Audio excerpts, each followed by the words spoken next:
Ketua DPP PDI Perjuangan Puan Maharani menyebut bacawa pres untuk mendampingi baca pres Ganjar Pranowo sudah ada. Deklarasi capres dan cawapres akan dilakukan secepatnya. Puan Maharani menyatakan Partai Demokrasi Indonesia Perjuangan tengah mempersiapkan bakal cawapres untuk mendampingi Ganjar di Pilpres 2024 mendatang. Hingga kini PDI Perjuangan terus menjalin komunikasi dengan partai-partai lain termasuk dari Partai Demokrat. Mbak, deklarasinya kapan, Mbak? Cepatnya. Deklarasinya kapan, Mbak? Peluang dengan Demokrat, Mbak. Selalu komunikasi. Sudah ada Komunikasinya, Mbak. Ya, makasih ya.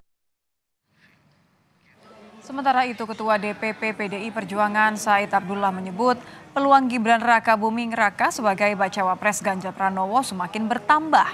Menyikapi hal tersebut, Gibran menyatakan masih terkendala dengan undang-undang pemilu.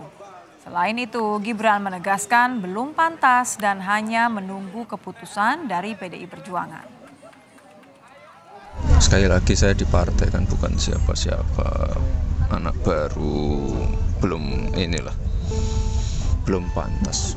Yang intinya saya nggak pernah mengajukan diri, wes itu aja ya.